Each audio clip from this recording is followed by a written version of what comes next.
everyone, welcome to the grand finale of Dragon's Lair 3D Return to the Lair, where last time we obtained our final tool that we're going to be able to use to our advantage, the magic arrow, and we made our final descent through the castle and obtained the last of our treasures. So now the game, collectible-wise, is 100% complete. We've obtained all our essences, all our equipment, all the treasures, everything we could possibly have, we have in our possession, and we are now ready to step through the portal and take on the final boss of the game and rescue Princess Daphne. Let's do this.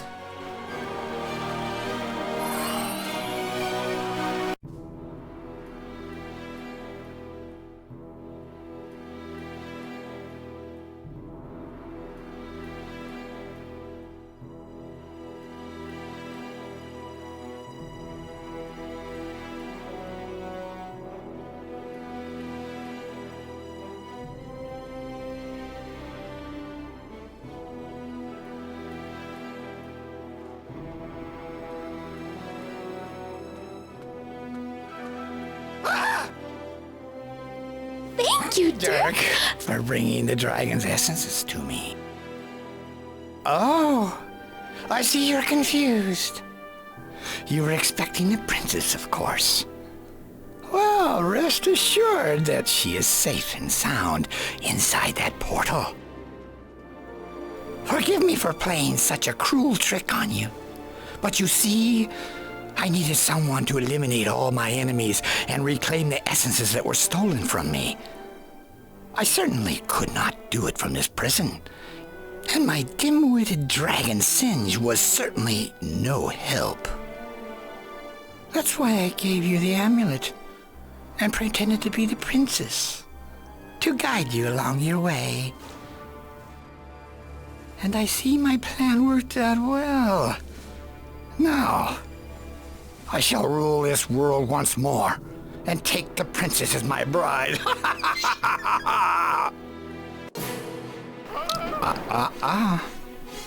I can't have you taking away my prize now, can I?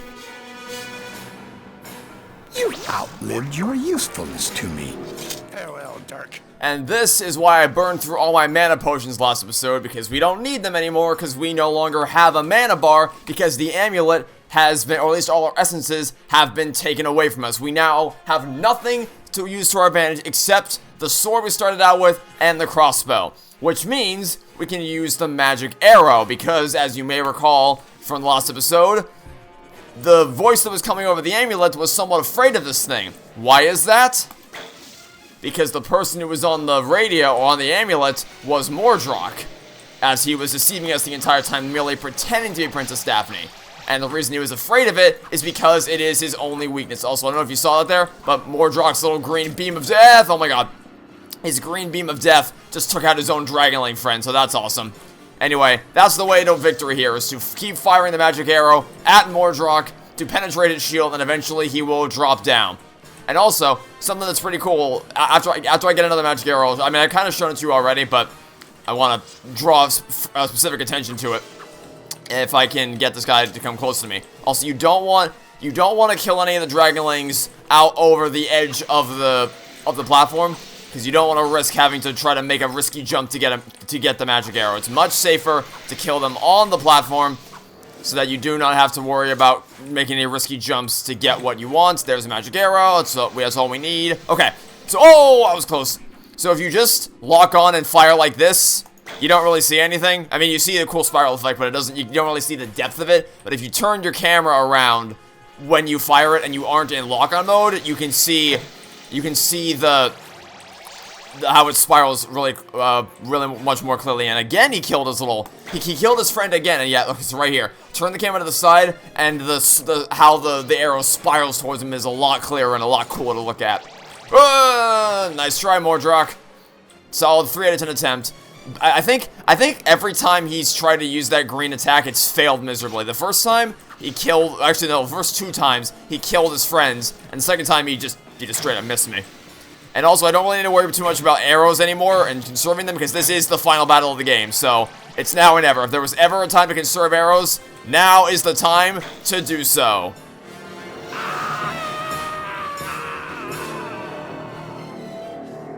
You think you won, don't you? Well, as soon as I've absorbed all of the power of the essences, you will find that I'm not so easily vanquished. Blast you, you infernal knight! You ruined my plans! No matter. I've absorbed enough energy to destroy you and everyone else in this pitiful kingdom! Now witness my true power! But thanks to Princess Daphne, I discovered the secret of the essences. It involves that sword. But thanks to Princess Daphne, I discovered the secret of the essences. It involves that sword.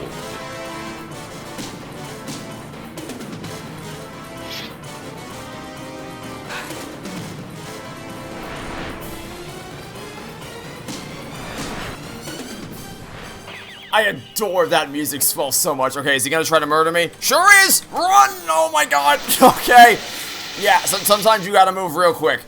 As soon as you emerge out of that epic, awesome cutscene, there's a chance that he's gonna try to zap you to death immediately. So you gotta keep one jump ahead of the breadline right away. And the way you can tell if he's going to zap you with his electric breath or if you're safe to stand here is if his mouth is foaming with electricity, that means he's gonna try to kill you. But if it's not, it means he's gonna launch an electric ball at you, and you can catch that with your sword, just like you caught the fireballs with Singe, and then use that to catch it with your sword and redirect it back at him. So it's a nice little way to call back to the Singe battle. And fun little fact about this.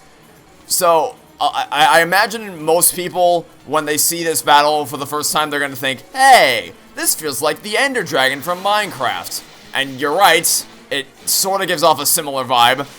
But I played this before Minecraft, and it came out before Minecraft, so my thought process was the reverse. When I played Minecraft for the first time and I beat the Ender Dragon, I said, "Hey, this feels like Dragons Are 3D." And I'm that way with a lot of things. For instance, I played Minecraft Story Mode before I saw Ratatouille, so when I hear Patton Oswalt's voice, I think of Jesse from Minecraft Story Mode, not Remy from Ratatouille, which uh-oh. That's on me. I'll admit, you know, I tabbed out of the game there for a second. I accidentally hit my Windows key and tabbed out. That's 100% on me. I did not mean to do that. Alright, well, I lost a chance to hit him, but that's fine. We'll get another go right here. See, I'm weird like that. I'm the reverse of a lot of people when it comes to recognizing things from certain games. Although, in this case, this game did actually come before Minecraft, whereas Ratatouille definitely came before Minecraft Story Mode, so it's not quite the same, but you get my point. You get my point. And I absolutely adore, just narrative-wise, the culmination of mastering the power of the essences with the sword, and the way the music builds to that moment will never fail to make me smile and send chills down my spine. But gameplay-wise, I love that it forces you to battle the dragon, or battle Mordroc and the dragon, without any of your essences. You can't rely on the dragon spirit to heal you, you can't rely on Dragon's Wing to save you if you fall, and you can't rely on the Dragon Flame as a method of extreme offense. So it's just, okay, time to move. Time to move. There's the foam that I was talking about, and there's the giant electric wave of death that I was talking about. Gotta stay far, far away from that. It's awesome that you actually get to, you're forced to confront confront the challenge and get back to basics with just your simple sword and your simple crossbow. This is one of the boss fights I drew attention to in my video because it's just such, mechanically and narratively, it's functioning so well. And that is the game beaten.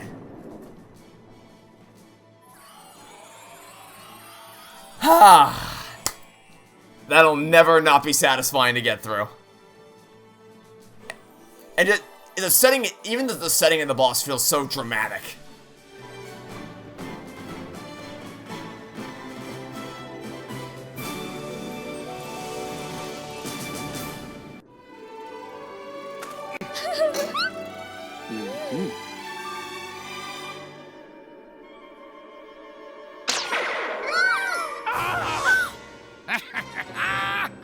Dirk, my hero.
missing. Hook up with a dragon, what a bore. Been there, seen that, done it before. Smooth talking drag said he knew where it's at.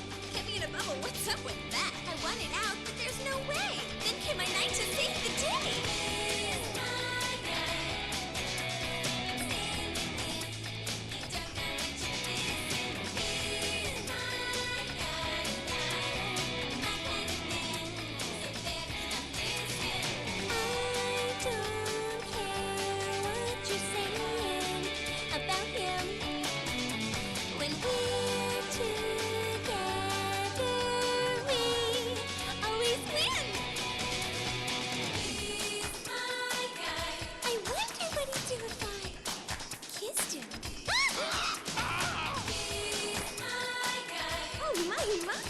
I wonder what he'd do if I call him a loser, call him a geek. What kind of freaks does your guy defeat? My man goes through fire and rain, and he does it all without a brain. He's so not hot, that's plain to see. But when you get burned, don't blame me. Maybe I'm wrong, maybe I'm right, but I got my shiny knight tonight.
That's my guy.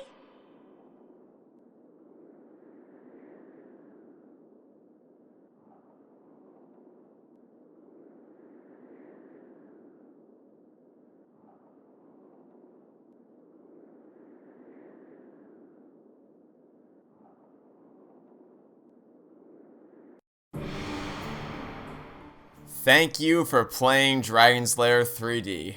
No, thank you, Dragonstone, for creating such a masterpiece. Every time I play this game, I love it. I wish more than anything else that it got more attention than it did. Because I've always said, from what few reviews of this game exist on YouTube, they're pretty much all positive. If you can find a review of it, it's 9 times out of 10, it's overall positive. So it's not a thing where it's just a game that gets undeserved hate. It's just a game that doesn't get attention at all. Nobody knows this exists, which I think is just a shame, because I really love everything about it. The controls are smooth, movement is smooth, the camera is in your control, you're never fighting against it, whether you're using the console camera or the PC camera, which you can disable or enable right here. I play console camera because I grew up playing the Xbox version, so that's what I'm used to, but I played with the PC camera, and that works fine too. They both have the different pros and cons. It just depends on what you prefer when you play through it. I love how the difficulty gets progressively more challenging at an appropriate rate. The mechanics, how they slowly introduce them to you, so you never feel overwhelmed. So by the time you get to the end and you have the dragon's wing, spirit, eye, scales, and flame to switch between, you're like, yep, I know how to do this, because I've been slowly learning how to switch between more and more as the game goes on, and I know it like the back of my hand by now. The level design, the way that it masks its linearity with how it lays out objectives, the way it balances traditional linear levels with more open-ended stuff like the Impossible Room and Metallic Madness.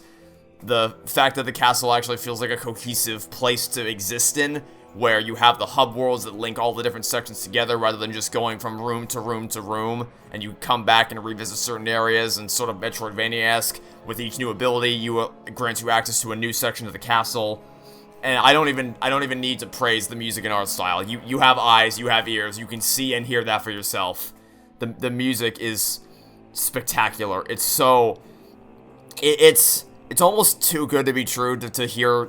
For that this game to have a soundtrack like that, with the orchestra to go as hard as it does. Just today alone, with the final boss music and how it builds to Dirk mastering the power of the essences and the art style. Really, the only thing I have against the art style is just that final cutscene.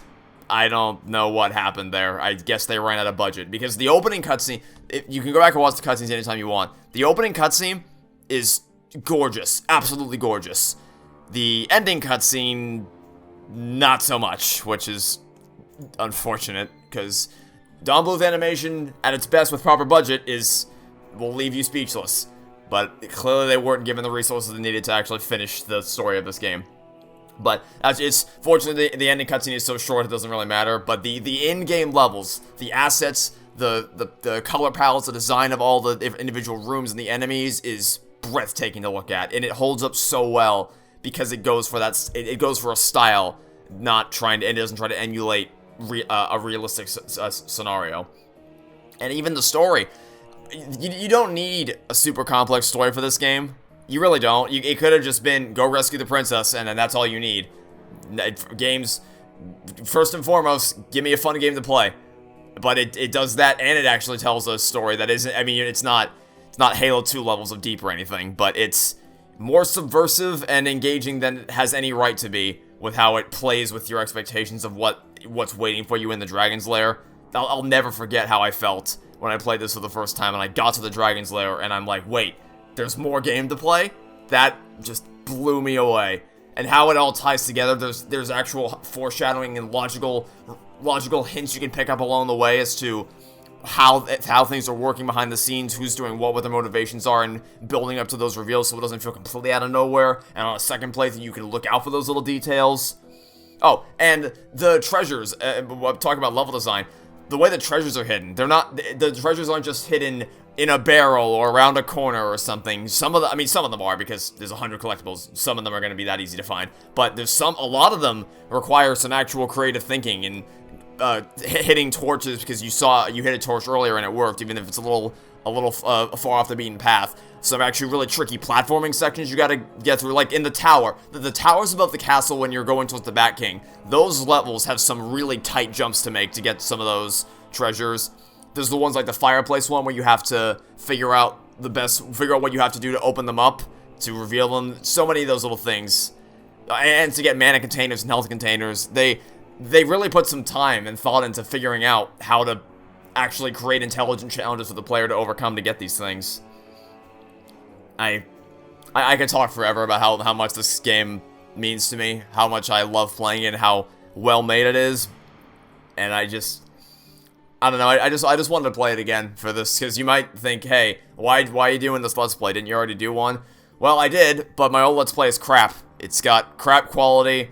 I sound dead inside because I recorded all of those episodes at very shortly after I woke up every time I recorded it, so wasn't super energetic or enthusiastic about what I was doing, which is unfortunate because the game in question is a very good way to get me energetic and enthusiastic about anything, because it's so amazing.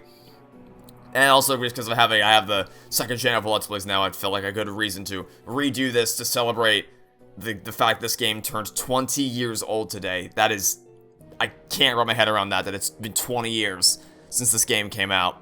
This beautiful gem was released to the world. Because I already made my critique video analyzing this game and how well it all works 2 years ago, so I couldn't really do that again. So I figured, well, I've got to celebrate it somehow. Because the last year, I just played through the game to celebrate its anniversary live on a stream. But this year, I wanted to do that again, this time in a Let's Play, since, like I said, new channel, old Let's Play was crap. Figured it'd be a good excuse to do that. Yeah. But I don't want to keep talking forever. I want to wrap things up and close out this LP. So, if you want to see more from this game and you want to hear an in-depth analysis of, well, because what the thoughts I've just given here are very off-the-cuff, slapdash, not really well scripted, but if you want to hear a really in-depth, detailed breakdown of why the story is so good, why the gameplay is so good, how the levels are also well designed, and what makes the art style and music hold up so well, if you want to hear about all that, you can go check out my analysis video on my main channel that you can click on in the card up there. because I still maintain to this day that it is the best video I've ever made, and I don't think I'll ever make anything that tops it. I'll be surprised if I do. And if that's otherwise, if that's not your thing, if you like what you've seen here today, then buy the game, play it for yourself. I have yet to recommend Dragon's Lair 3D to someone and have them come away disappointed by what they play. I've had nothing but satisfaction from those I've recommended it to, because it's just that good. It makes me so happy to see new people experiencing this game, because I want everybody to be able to play through this. I want everyone to experience this piece of art, and it's a shame that not a lot of people get to, and not a lot of people even know it exists, just because, like I said, it doesn't get a whole lot of attention from critics, and it can, you'd be forgiven for not knowing it exists at all. So, please, if you like what you've seen in this Let's Play, go check out the game for yourself. It'll be more than worth the while, because it's a shame that Dragonstone Software got shut down after they made this. I would love for this game to get an HD port to the Series X and the PS5 and the Switch. I think the Switch can definitely run this game. The Switch could absolutely run this game. I think they could do that, no problem. Just so it's more accessible, because it's not a lot of people have original Xboxes anymore, or original GameCubes, or PS2s. I mean, because it runs well on my PC. Runs perfectly fine on my PC. Runs really well, actually. But I've heard from some people in comments that they haven't been able to get it to work when they... Because you can't buy it digitally. You have to actually buy a physical CD. Back in those days, you have to buy a CD and put it into your computer with a disk drive. And when I bought it, I just installed it, and it was actually kind of nostalgic running through the classic installation process that you would do for old PC games back in the day. And it worked just fine when I installed it the first time, but I've heard a lot of people were having issues with that. So, I'm not the guy to go to for troubleshooting that, because I've never experienced those issues.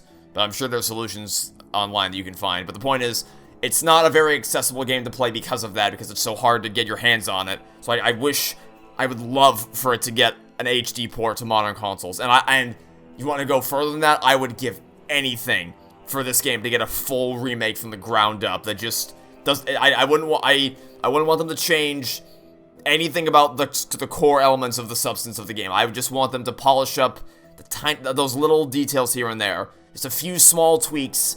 All you need is just a handful. I can count on one hand the amount of tweaks this game would need to become perfection. That's just... Autosave is a big thing. Give the game autosave. The lack of autosave is a product of the time in this game. Give it autosave.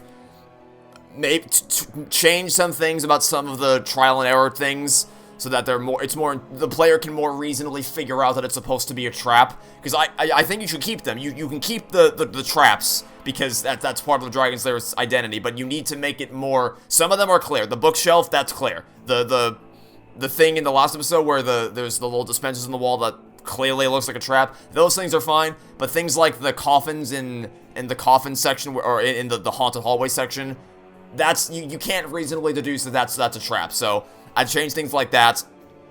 I would probably make it so that the sword, your sword and or crossbow will automatically be put away into your sheath if you jump towards a chain, so that you don't have to manually put it away. Maybe make it contact sensitive and things like that. Just little things like that is all you need to fix up this game, and it would be actual perfection. And this game still gets a 10 for me, because all those details are so small in the grand scheme of things that I just don't even... That they can't detract from what everything else the game does so well. But I'd love for it to get a remake, but I know it never will, because even if I somehow manage to make this game known worldwide with my analysis video, it's still... I imagine that the source code for this has been long since forgotten, because the studio that made it has been shut down, so they'd have to rebuild it from the ground up, and I don't think you can, without having access to the original code and the original engine. I feel like you're not going to be able to recapture the physics and the magic of the movement and the art style. I'd be surprised, but even if the rest of the world never gets the chance to do that, I don't need it, because I'll always have this game. I'll always have this underrated gem that I'll always hold so close to my heart, and I wish everyone in the world could experience it. So, Whether it's watching my analysis video to get a more critical analysis of what makes the game work, and use that to decide if you want to play for yourself, whether this LP was enough for you to decide if you want to play for yourself, this game has a glowing endorsement from me. Go play it. It's fantastic. Every time I played through it, I've loved every second of it, and I can't wait to play it again sometime next year on my own time, probably sooner rather than later, if I'm being honest. And I guess one last thing I can call attention to before I end the video is, I love the fact that at the beginning of the game, when you first boot it up, the sky is more pinkish, but then at the end of the game, it turns a darker shade of purple to signify the passage of time, as now it's the end of the game, the time has passed, and we've won the day, so it just shows how much time has passed between when we started and when we ended, so it's really a minor touch, but I like it a lot. Alright, I'm gonna stop rambling now. TLDR, I love this game, it's amazing, go play it, I promise you'll love it, or at least enjoy it. Maybe you won't have the same level of unbridled adornment of it that I do, but I promise you'll come away at least enjoying your experience. That I can say to you, extremely confidently. Thank you all for watching this LP, hopefully you enjoyed, and I'll see you all soon for whatever it is you decide to watch next. Goodbye.